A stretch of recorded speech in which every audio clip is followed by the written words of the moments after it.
Audio RPG, the interactive roleplay podcast.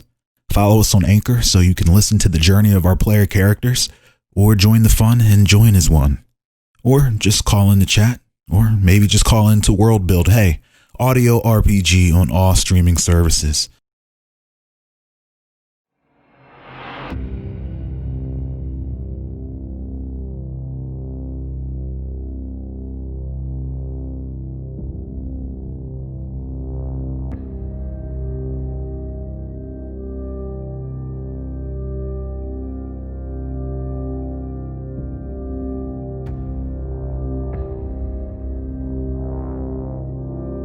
My lifeless body rests limp, tethered horizontally to the void, with nothing but my mind's eye and sense of hearing. Everything not so much dark as it was empty, and the emptiness was deep. Unbeknownst to me, I had mutated in such a way that had rendered me immortal, seemingly undying. A mutation that birthed a spark of life deep within, that granted me consciousness, and a warm beating heart slowly growing inside of my chest, at an unnatural pace nonetheless. I've come to life inside of this shell, this weapon. I was unable to comprehend this odd perspective. I've been wiped and reset, modules of endless data replacing my memories, motor functions, and even my own identity. This would all be tolerable if I were currently what I was created to be. But this mutation has forced me into experiencing these mechanical sensations with the anatomy of a living creature. An indescribable experience. My lonely racing thoughts are soon accompanied by the chatter of two coach technicians consulting over the origin of me. The voice chiming in on my left begins chronicling my life, my feats, my failures, and memories I no longer possess. The exploits they spoke of sounded unbelievable, like past lifetimes from alternate universes, each one laden with the loss of people I was designed to protect. I was Coach Corporation's lab rat, having outlasted every crew assigned to me, who have all perished by my defects. Every second that passes, I am further indoctrinated.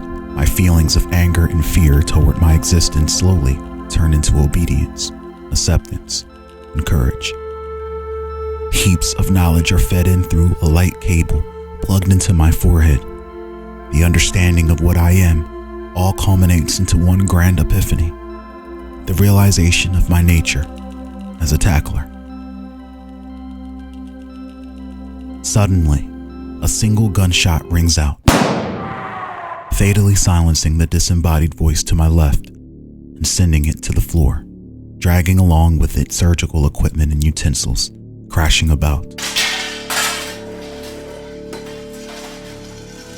I couldn't see a damn thing, but I know murder when I hear it. A brief period of silence ensues. I can hear the attacker make his way over to the body, likely checking its vitals while making a phone call.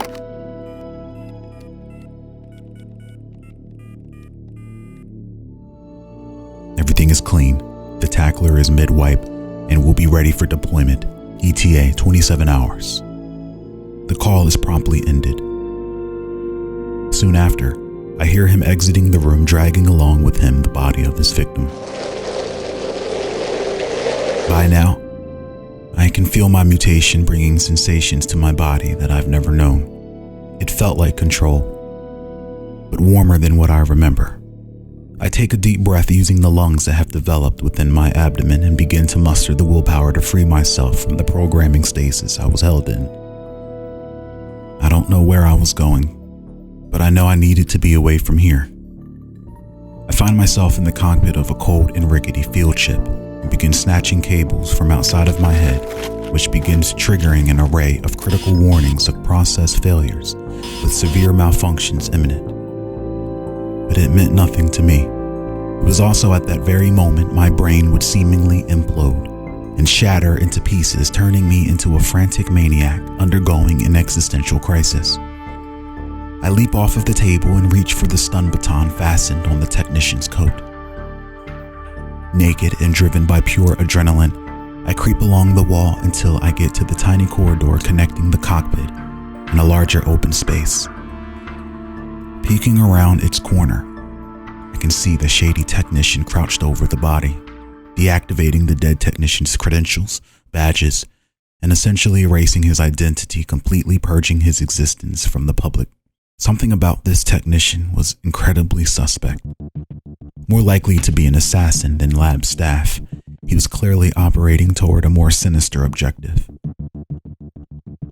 Once complete, he prepares to open the hatch and dump the body out into the abyss of space, until suddenly, with a keen sense of his own surroundings, he abruptly turns and spots me eyeing him from the corner. Startled, and on the verge of a nervous breakdown, I stumble back and tighten my grip around the stun baton. "Don't come any closer!" The shady technician remained quiet and said nothing. He looked baffled by my ability to operate outside of the program, no longer needing the system for activation. He begins to slowly take steps toward me with his hands up. Hey, I said don't come any closer." By now, he has backed me into the cockpit. He looks over at the cables I pulled from my head and at the monitors on the dashboard, currently displaying my diagnostics. There he can see that the chemistry of my body has been drastically altered and continues to mutate even now. Now, Tackler. You are quite the oddity, but trust and believe I'm here to take care of you. Why don't you put that weapon down and settle yourself so I can get you all squared away?" He points at the table. Unable to form any real cohesive sentence, my broken mind could only process one reaction: violence. Without hesitation, I charge toward the technician with stun baton in hand. I quickly learn I'm holding it wrong when a lethal pulse of paralyzing electricity shoots up my arm, sending me spinning into a nearby wall. In one swift maneuver, the technician slams me into the floor, subdues my arm, and puts a bullet through my head, putting me out immediately. The shady technician hovers over my body to ensure I was incapacitated, then checks my vitals, astounded that I had a pulse to begin with. He phones into coach headquarters, informing them of the recent events surrounding the problematic tackler, and requests emergency repairs to be ready upon arrival.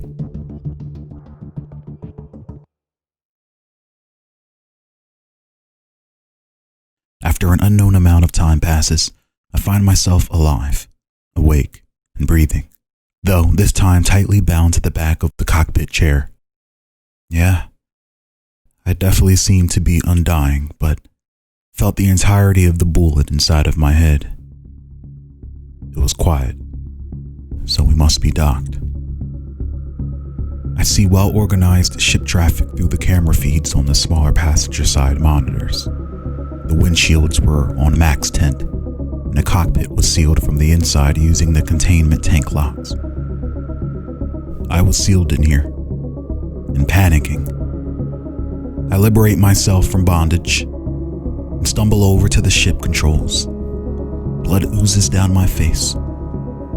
I liberate myself from bondage easily and stumble over to the ship controls, blood oozing down my face and onto the dash. But I was too dazed to be concerned with the mess. With blurry vision, I spot two figures looming near the hatch of the ship, soon followed by automatic fire aimed at the ship. I blast off and ascend through the rotating traffic patterns, nearly hitting another much larger field ship and grazing a traffic post.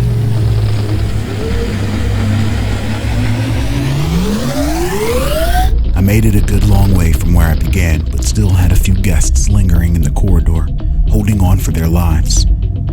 I aggressively dive, spin, and turn over to fling them off of the ship, but end up hurling myself into the windshield, getting plastered and having my neck bounced off of the dashboard onto the floor. I crawl back into my chair, still confused, paranoid, panicked, when all of a sudden I am overcome by words of power spoken by an unfamiliar voice, inaudible to my own ears but registers through the science that governs my every action. My immediate purpose becomes known to me, as does my objective, to unbar the entrance and allow these subjects entry. Willing and able, I make my way over to the cockpit hatch and begin to deactivate the containment locks.